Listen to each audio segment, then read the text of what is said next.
세계적인 심리학자 융이 있는데, 또 융을 따르는 많은 학파들이 있는데, 그 중에 한 사람인 이 제임스 홀리스라는 분이 쓴 책이 내가 누군지도 모른 채 마흔이 되었다라는 책이 있습니다. 이 책의 원래 영어 제목은 The Middle Passage라는 제목입니다. 이건 그냥 중간 항로라는 뜻인데, 왜 심리학자가 왜 이름을 이 중간 항로라고 썼을까라고 보면, 이 중간 항로가 어딘가 하면, 쉽게 말하면 예전에 그 노예를 싣고 그 아메리카로 가는 그 어떤 항로를 이야기하는 겁니다. 자, 그런데 이 40대라는 이 중년이 이런 험난한 항로로 이름을 붙여지는 이유가 뭘까요? 40이 되기까지 인생의 항해를 다른 사람 손에 맡긴 채 그저 이끌림을 받다 보면 자기가 전혀 원하지 않는 그런 목적지에 다다를 수 있기 때문이다라는 겁니다. 그래서 이 시기에는 많은 사람들이 40대가 되면 우울증이 오고 또 삶의 의미를 상실하고 신체 변화도 겪게 되고 그러면서 또 외도와 이혼까지도 겪게 되는 경우가 허다하다라는 겁니다. 왜 마흔이 되면 40대가 되면 이 삶 전체가 흔들리는 듯한 이 혼란을 겪게 될까요? 이 책의 저자는 그 이유를 이렇게 말합니다. 우리가 진정한 자신에게서 멀어진 채 살아가기 때문이다라는 겁니다. 그러니까 이 40의 40대의 위기를 극복하기 위해서는 반대로 자기를 찾아가는 삶을 살아갈 때 그 위기를 극복할 수 있다라는 거죠. 이처럼 나 자신을 찾는 것은 인생에서나 그리고 신앙에서도 참 중요한 일입니다. 그러니까 내가 누군지도 모른 채 40이 되고 50이 되고 70이 되는 것은 이 저자의 말처럼 이 험난한 바닷길을 무방비로 가는 것처럼 위기의 길을 걸어가는 것과 똑같다라는 겁니다. 그래서 우리의 인생이 더 이상 험난해지지 않으려면 바로 자기 자신을 발견해야 된다는 겁니다. 더 쉽게 말하면 뭐겠습니까? 내가 누군지 자신의 정체성을 발견해야 된다는 거죠. 나 자신이 누구인지를 정확히 아는 것은 새로운 인생의 출발점이 됩니다. 그래서 성경을 보면 우리가 복음을 믿게 되었을 때 영어로 본 어게인이라고 하지 않습니까? 새롭게 태어났다라고 합니다. 새 생명이 주어졌다라고 하는 겁니다. 그런데 여러분, 우리가 복음을 받아들일 때 우리의 인생의 환경이 바뀝니까? 우리가 갑자기 부자가 됩니까? 그렇지 않습니다. 우리는 단지 그 순간 내가 누구인지를 깨닫게 되는 겁니다. 내가 정말 하나님의 은혜로 말미암아 구원받은 하나님의 백성이라는 것을 깨달을 뿐입니다. 그런데 그것이 우리의 인생을 바꿔놓게 되더라는 겁니다.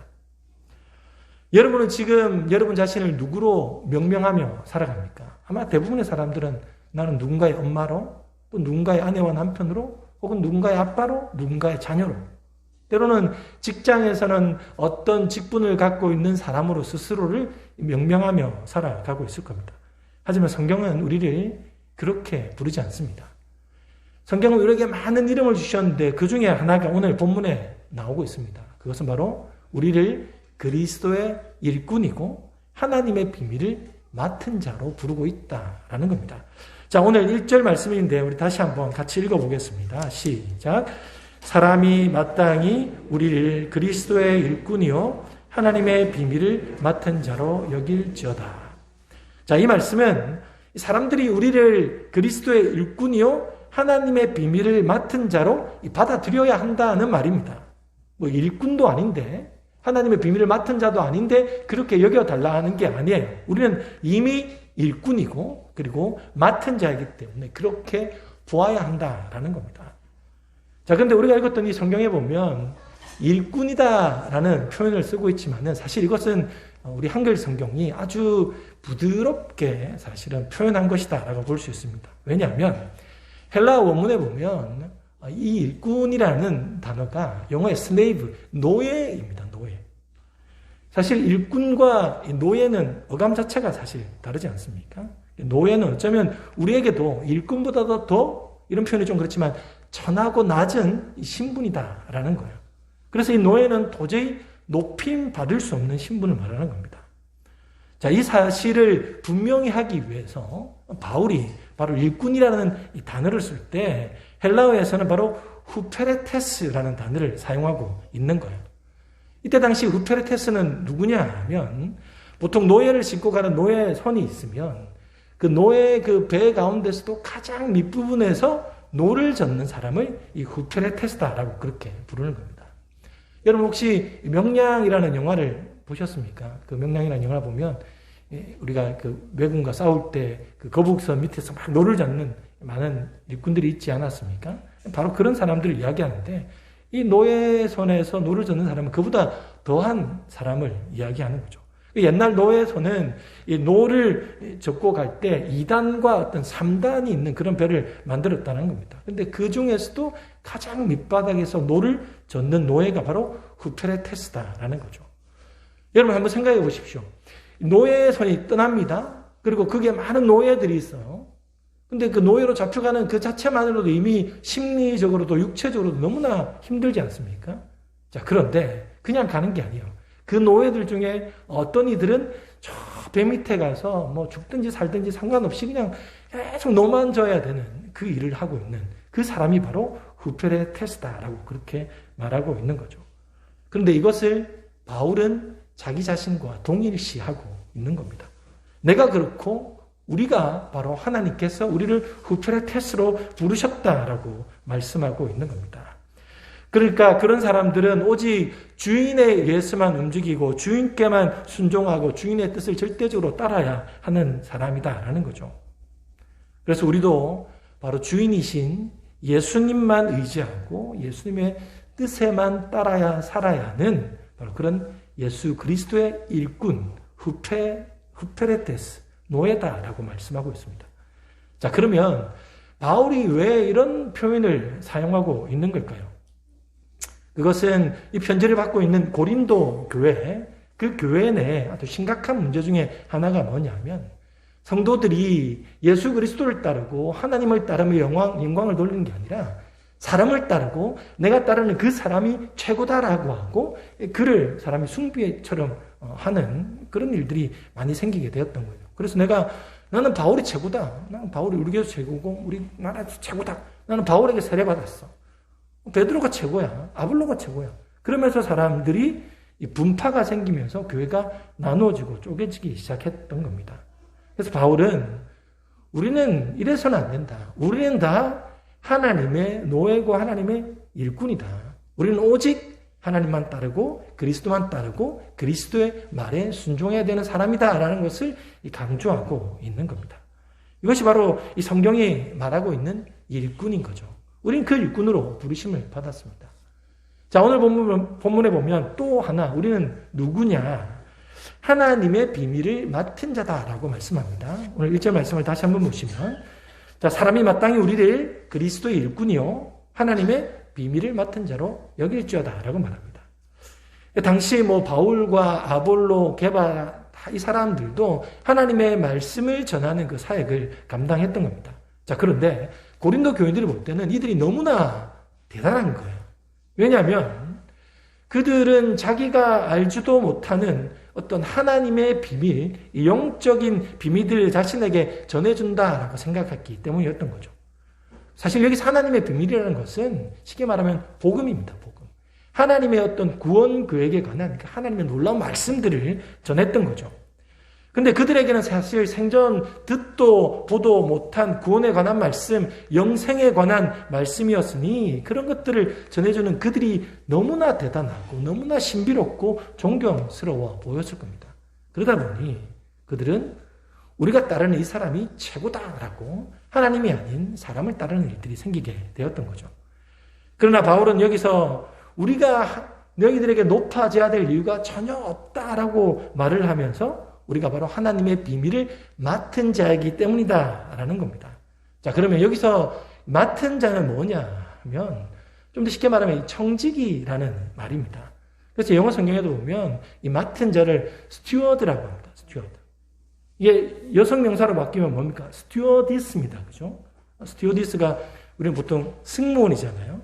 정확하게 해석을 하면 시중 드는 자를 말하는 겁니다. 우리가 보통 비행기를 타면 이 스튜어디스가 그야말로 시중을 들지 않습니까? 비행기가 뜨고 내릴 때까지 뭐 승객이 원하는 것들을 다 웬만하면 제공해 주려고 합니다. 있는 것들은 무조건 다 주려고 하지 않습니까? 근데 그런 스튜어디스가 그런 것들을 제공해 주면서 이건 내 거니까, 내가 주는 거니까 뭐 나를 좀 잘 대우해달라는 그런 이야기 전혀 하지 않습니다. 왜 그렇습니까? 그들은 맡은 자기 때문이잖아요. 그 회사가, 비행기 회사가 다 제공하는 것을 그냥 이 스튜어디스는 시중을 들 뿐이다라는 거죠. 지금 바울이 바로 그런 이야기를 하고 있는 거예요. 내가 지금 하나님의 말씀을 전하고 있지만은 우리는 단지 하나님의 말씀을 맡은 자일 뿐이다. 이것이 놀랍고 신비롭고 정말 영생을 주는 너무나 은혜로운 말씀이라면 우리가 아닌 바로 그것을 주시는 하나님께 영광을 돌려야 되는 것이고 우리는 단지 통로, 맡은 자인 정직일 뿐이다라는 것을 말씀하고 있는 겁니다.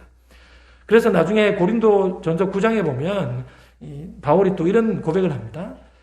내가 복음을 전할지라도 자랑할 것이 없으면 내가 부득불할 일임이라. 만약 복음을 전하지 아니하면 내게 화가 있을 것이다 라고 말합니다. 그러니까 지금 나는 교회를 위해 하나님 나라를 위해서 단지 하나님이 내게 주신 말씀만 전할 뿐이지 이 말씀으로 인해서 결코 자랑하고 누군가에게 높임을 받을 만한 그런 일들이 아니다라고 말씀하고 있는 겁니다. 여러분 우리는 모두 다 하나님의 일꾼이고 우리는 하나님의 청지기입니다. 그러므로 그 일꾼과 청지기는 자기 스스로를 높이는 것이 아니라 바로 그 일을 맡기시고 그 일을 위해 부르신 하나님을 높이며 하나님께 영광 돌리는 삶을 살아가야 되는 것임을 말씀하고 있는 겁니다. 자, 그렇다면 우리는 그렇게 하나님께서 부르신 그리스도의 일꾼이고 하나님의 비밀을 맡은 청지기인데 그럼 이 일꾼과 청지기에게 요구되어지는 것이 뭐냐? 하나님께서 무엇을 요구하십니까? 그것은 하나죠. 바로 충성을 요구하고 있는 겁니다. 우리는 이렇게 믿고 고백하고 있습니다. 우리가 가진 모든 것의 주인은 바로 하나님이십니다. 우리는 단지 하나님의 것을 맡은 자, 곧 하나님의 청지기다라고 우리를 믿고 고백하고 있습니다. 자, 그렇게 모든 것이 하나님의 것이기에 하나님의 것을 맡은 자에게 요구하시는 절대적인 조건은 당연히 주인은 그 일꾼이 충성되기를 원하지 않겠습니까? 바로 그것을 우리에게 요구하고 계신 겁니다.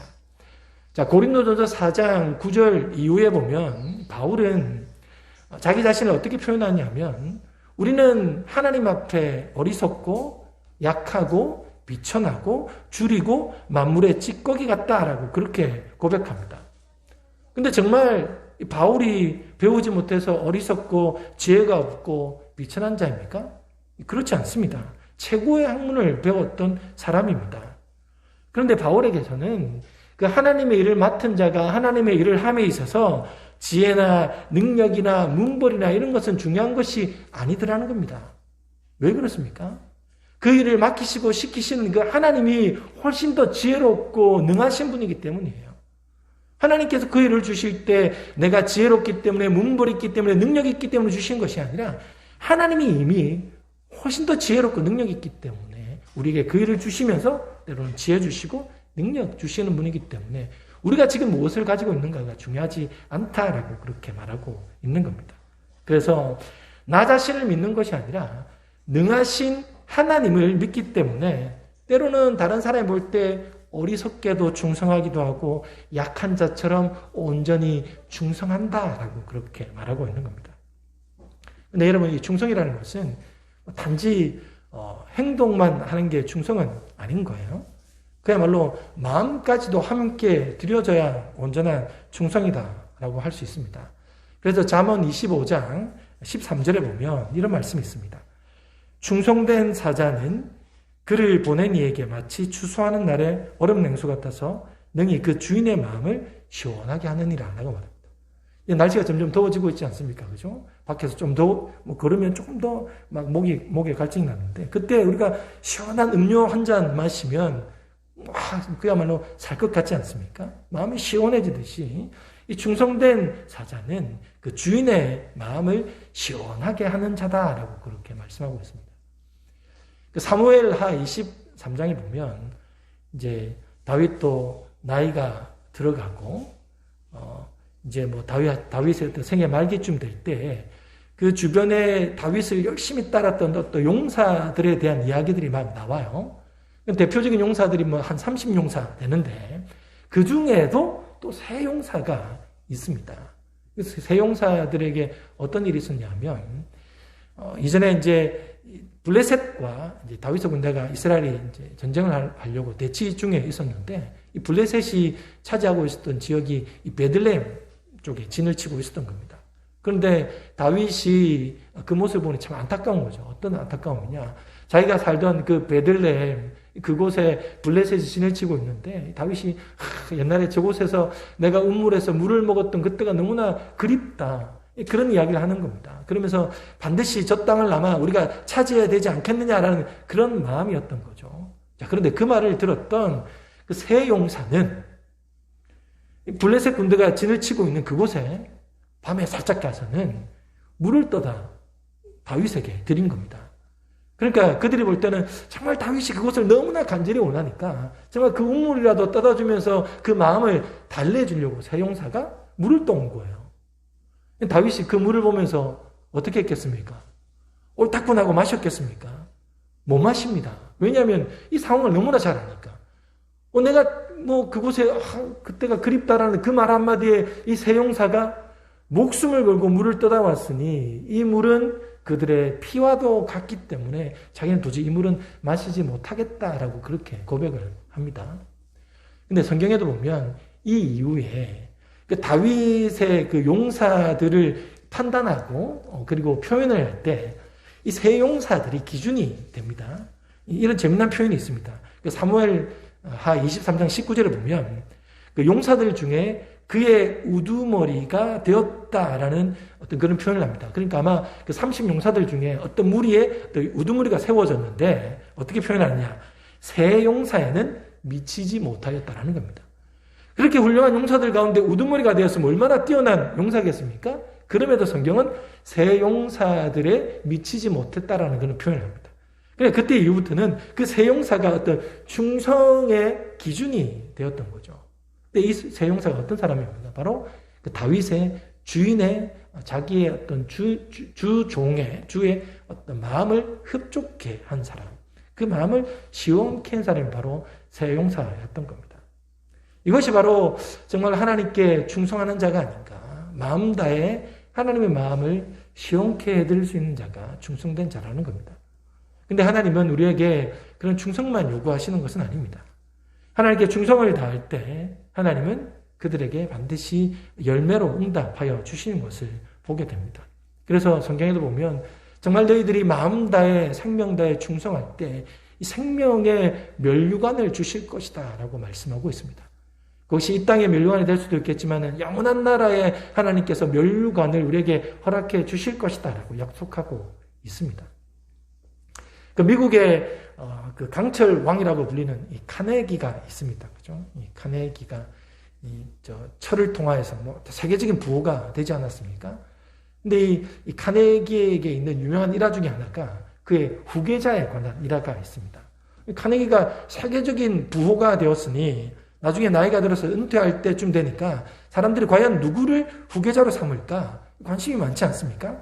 아들을 삼을까? 아니면 이 전문 경영인을 세울까? 그래서 그 나라뿐만 아니라 세계가 사실은 주목하고 있었습니다. 그런데 이 카네기가 은퇴할 때 누구를 후계자로 세우느냐면 그 자신의 비서였던 시브라는 사람, 그야말로 듣도 보도 못했던 사람을 후계자로 세웁니다. 그러니까 사람들이 얼마나 말이 많겠습니까? 어떻게 이 큰 회사를 듣도 보도 못한 이 사람에게 맡길 수 있느냐? 이게 가능한 것이냐? 주변에 정말 명문대를 나오고 이 전문 경영인이 차고 넘친데 그들 중에 이 회사를 맡기지 않고 왜 그 사람에게 회사를 맡깁니까? 라는 그런 부정적인 시선이 참 많았습니다. 그때 카네기가 이렇게 말했습니다. 좋은 대학을 나온 유능한 사람은 많지만 성실함과 책임감을 가진 사람은 좀처럼 나타나지 않습니다. 그럼 바로 자신의 비서였던 시브가 바로 그런 사람이었다라는 거죠. 근데 여러분, 이 시브라는 이 사람은 사실 초등학교밖에 나오지 못했던 사람입니다. 근데 이 사람이 처음에 이 카네기 그 공장에 있는 이 정원을 맡은 사람이었어요. 이 정원을 그냥 관리하는 사람이었는데 회사에서 그 정원을 잘 관리해달라고 부탁을 드렸는데 이 사람은 정원을 다 관리하고 나면 남는 시간에는 그냥 공장 주위에 있는 모든 어지러운 것들을 다 정리정돈을 하는 거예요. 그걸 따로 폐해를 받는 것도 아닙니다. 근데 이 사람 자체가 어떤 성실함과 건면함이 있었던 거예요. 그러다 보니까 이 사람들이 뭐 정직원도 아닌데 왜 이렇게 공장 일을 열심히 하나 하루 이틀 지켜보았더니 진심인 거예요. 그냥 잘 보려고 하루 이틀 하는 게 아니라 계속해서 그 일들을 꾸준히 하는 모습을 보며 이 사람을 이 공장의 정직원으로 채용하게 되었던 겁니다. 자, 그런데 이 사람이 정직원이 되려고 그렇게 했느냐? 그것도 아니었던 거예요. 그곳에서도 여전히 성실하고 건면하게 최선을 다하는 일을 하는 모습을 보면서 이 카네기가 그를 자기의 비서로 앉히게 되었던 겁니다. 자, 그렇게 비서가 된 이후에는 이 시브라는 사람은 그야말로 카네기의 눈과 손과 발과 입이 되었다라고 그렇게 표현을 합니다. 이게 그만큼 사실은 주인에게 흡족한 최선을 다하는 성실과 이 근면함이 그에게 있었다라는 말입니다. 그래서 결국은 그 사람이 카네기의 후계자가 될 수 있었던 거죠. 저는 이것이 바로 충성을 다한 자에게 주시는 열매가 아니겠느냐. 하나님께서도 말씀을 통하여서 충성을 다하는 자를 결코 하나님은 잊지 않으실 것이다 라고 말씀하고 있습니다. 자, 그래서 우리가 하나님이 주실 그 마지막 우리가 판결을 바라보며 우리도 하나님 앞에 충실한 자가 되어야 되지 않겠습니까? 자, 오늘 본문에도 보면 하나님은 반드시 우리의 삶을 평가하실 것이다 라고 그렇게 말씀하고 있습니다. 그렇기 때문에 사실 우리는 하나님께 더 충성하는 삶을 살 필요가 있는 거죠. 자, 오늘 본문 말씀 3절에서 5절입니다. 다시 제가 한번 읽어보겠습니다. 너희에게나 다른 사람에게나 판단받는 것이 내게는 매우 작은 일이라. 나도 나를 판단하지 아니하노니 내가 자책할 아무것도 깨닫지 못하나 이로 말미암아 의롭다함을 얻지 못하노라. 다만 나를 심판하실 이는 주시니라. 그러므로 때가 이르기 전 곧 주께서 오시기까지 아무것도 판단하지 말라. 그가 어둠에 감추인 것들을 드러내고 마음의 뜻을 나타내시리니 그때 각 사람에게 하나님으로부터 칭찬이 있으리라 라고 말합니다. 자, 여기에 보면 바울이 우리의 인생을 세 가지로 판단받게 될 것이다 라고 이야기하고 있습니다. 그 첫 번째 판단이 누굽니까? 주변 사람들에게 우리의 인생이 판단되어질 거라는 겁니다. 근데 바울에게 있어서 이것은 그렇게 중요한 게 아니야. 작은 일이야 라고 말하고 있는 겁니다. 또 하나는 누구를 통해서 판단하느냐? 나 자신이 나를 판단한다는 겁니다. 근데 바울은 자기 스스로를 판단했을 때도 내가 자책할 만한 일이 없다라는 겁니다. 근데 그만큼 최선을 다해서 성실하게 충성 다하는 삶을 살았다는 겁니다. 근데 무슨 말을 하느냐? 내가 이렇게 스스로 자책할 것이 없다 한들 사실 하나님 앞에 섰을 때 나는 의롭다 할 수 없다. 그래서 마지막 판단은 누구에게? 하나님께 받는 것이다 라고 그렇게 말씀하고 있는 겁니다. 왜냐하면 사람의 평가는 옳을 수 없기 때문입니다. 그 사람은 우리가 어떤 마음을 갖고 충성을 다하는지 그 마음을 중심을 보지 못하기 때문에 그것은 그 사람의 판단은 중요한 게 아니다 라고 말하고 있는 거죠. 예전에 그림 판매상이었던 그 알렉산드 레이드라는 사람이 있었습니다. 이 사람이 1886년과 87년까지 그 파리의 몽마르트에서 고흐라는 화가와 고흐의 동생과 함께 더불어 오랫동안 같이 생활했었다라고 합니다. 그래서 이 고흐가 이 레이드에게 그 레이드의 초상화와 함께 또 레이드가 고흐에게 선물을 주었던 그 사과 정물화를 그려서 그에게 선물로 주었다라고 합니다. 레이드가 그 고흐의 두 작품을 갖고 아버지에게 찾아갔더니 아버지가 뭐 이 그림 같지도 않은 이따구 그림을 갖고 왔느냐 라면서 그냥 내팽개 쳤다라는 겁니다. 그래서 나중에 이 그림이 프랑스 미술작품 수집가에게 이 $9에 팔렸다라고 합니다. 근데 여러분 지금 그 그림이 얼마인 줄 아십니까? 이 수백억에 이릅니다. 이 고흐는 이 살아생전에 그의 그림이 인정받지 못했습니다. 그것이 그림이냐라고 할 만큼 혹독한 비난을 받았습니다. 그래서 그의 평생에 그림이 팔린 건 몇 점도 되지 않는다고 합니다. 그나마 그 하나가 동생이 산 그림이다라고 합니다. 그러나 고흐는 그의 사후에 그의 그림이 인정을 받았고 지금은 가장 비싼 그림 중에 하나가 되지 않았습니까? 그러니까 그때 당시에 고흐의 그림은 사람들에게 인정받지 못했던 거죠. 무슨 말입니까? 우리의 인생도 사실 그럴 수 있습니다. 내가 아무리 잘 산다라고 한들 다른 사람은 나의 중심을 모르기 때문에 나를 온전히 판단하고 심판할 수 없다라는 거죠. 바울도 그걸 이야기하고 있는 겁니다. 그래서 이처럼 사람의 평가는 완전할 수 없지만은 하나님은 우리를 온전히 평가하신다는 겁니다. 그렇기 때문에 우리가 그 하나님이 우리를 셈하실 것을 기억하고 우리는 하나님께 충성을 다해야 된다라는 말을 하고 있는 겁니다. 우리는 모두 하나님의 일꾼이고 하나님의 청지기기에 반드시 하나님에게 판단받게 되어질 날이 오게 됩니다. 그런데 하나님은 그 판단의 기준이 무엇이냐? 결국은 바로 충성과 함께 그 마음의 동기다라고 말씀하고 있습니다. 우리가 읽었던 오늘 5절 말씀해 보면 그가 어둠에 감추인 것들을 드러내고 마음의 뜻을 나타내신다라는 것은 그 마음에 어떤 동기를 품고 했는지를 하나님께 다 드러나게 된다라는 그런 말씀이기도 한 거죠. 우리는 마음에 숨어 있는 뜻을 다른 사람에게는 숨길 수 있지만은 우리 하나님께는 숨길 수가 없습니다. 그래서 하나님의 평가는 언제나 의롭고 정확하다라는 거죠. 장차 하나님이 우리를 평가하실 때 하나님은 우리의 충성심과 그리고 숨은 동기를 통하여서 반드시 판단하실 것이다 라고 말씀합니다. 우리가 얼마나 많은 사역을 했느냐가 사실은 중요한 게 아닙니다. 그 하나의 사역에도 얼마나 충성을 다했느냐, 얼마나 마음 다해 그 일을 했느냐를 보신다라고 성경은 계속해서 우리에게 말씀하고 있습니다. 그래서 바울도 오늘 본문을 마무리하면서 이렇게 끝맺음을 하고 있습니다. 그때 각 사람에게 하나님께로부터 칭찬이 있으리라. 이것도 성경이 약속하신 말씀입니다. 그러니까 하나님을 믿는 모든 사람들은 구원을 받을 때 하나님께 칭찬을 받을 거다. 그럼 뭐가 남았겠느냐? 결국은 그 면류관이 남아있지 않겠습니까? 우리가 어쩌면 하나님께 큰 상을 받든지 아니면 그냥 칭찬을 받든지 그런 어떤 구불됨이 있지 않겠느냐라고 우리가 성경을 통해서 생각해 볼 수는 있는 일입니다. 그러므로 여러분, 우리가 하나님 앞에 섰을 때 우리가 그 마지막 영원을 누릴 그 삶이라면 누구보다도 좀 욕심낼 만한 삶이 아니겠습니까? 좀 더 큰 상을 누리고 더 생명의 면류관을 누리는 삶을 살아가야 되지 않겠습니까? 그래서 여러분, 우리가 하나님 앞에 마지막 하나님이 우리를 평가하실 때 정말 그야말로 착하고 충성된 종이었다라는 칭찬을 드릴 수 있는 저와 여러분 되시기를 주님의 이름으로